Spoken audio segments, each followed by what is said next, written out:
Let me start with something important. If your brain seems to focus on what went wrong instead of what went right, if one negative comment sticks with you longer than 10 positive ones, if a single mistake can ruin an otherwise good day, you are not broken. You are human. Today, we're going to talk about something called negativity bias, why it exists, and how gratitude, when practiced the right way, can help retrain your brain. Not with toxic positivity, not with pretending everything is fine, but with simple, science-aligned habits that actually work. Negativity bias is the brain's tendency to notice, remember, and replay negative experiences more strongly than positive ones. Here's what that looks like in everyday life.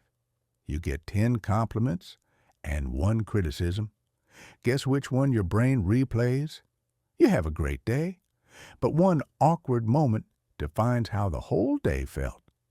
This isn't a flaw. It's ancient survival wiring. Thousands of years ago, your ancestors survived by remembering what was dangerous, what caused pain, what could go wrong. The brain learned a rule. Pay extra attention to the bad stuff. It might keep you alive. That wiring is still running today, even though most of our threats are no longer life or death. Here's where many people get stuck. They hear advice like, just think positive. Look on the bright side. Don't be so negative. And when that doesn't work, they feel like they're failing. But negativity bias doesn't respond to arguments. It operates automatically, below conscious thought. You can't shame it away. You can't logic it away. What you can do is retrain attention, and that's where gratitude comes in. Gratitude doesn't work because it erases problems. It works because it changes what your brain practices noticing. Think of attention like a muscle. Whatever you train it to focus on, it gets better at finding. Negativity bias is attention trained on threat. Gratitude interrupts that loop in 3 powerful ways. First, gratitude forces specificity. The brain loves vague negativity like everything went wrong. Gratitude asks, what specifically went right? Second, gratitude slows the brain down. Negative thoughts are fast and emotional. Gratitude creates a pause, and that pause matters. Third, gratitude builds evidence. Your inner critic collects proof of failure. Gratitude collects proof of progress, support, and effort. Over time, this changes the brain's default filter.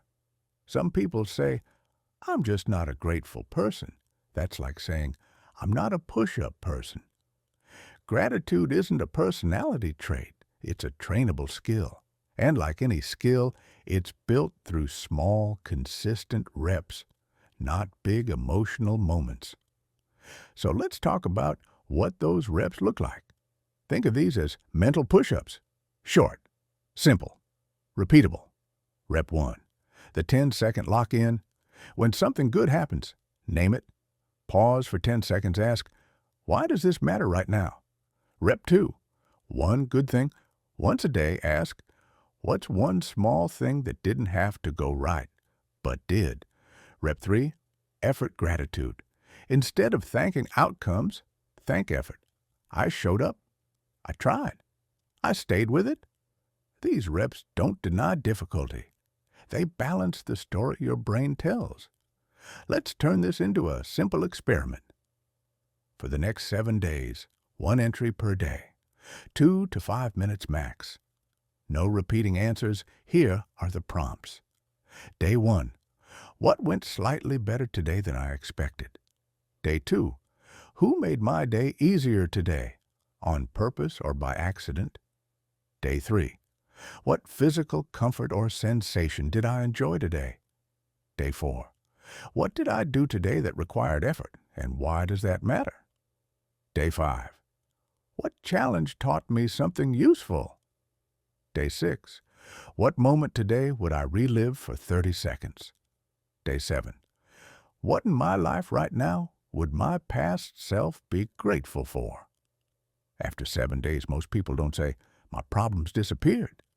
What they do say is, negative thoughts feel less absolute. Good moments last longer. Emotional reactions soften faster. That's not forced happiness. That's psychological flexibility. And flexibility, not constant positivity, is one of the strongest predictors of long-term well-being. Gratitude doesn't deny reality. It completes the picture. Negativity bias narrows attention to threat. Gratitude widens attention to meaning, support, and progress. You don't need to feel grateful all the time. You just need to practice noticing what's already there. That's how the brain relearns balance.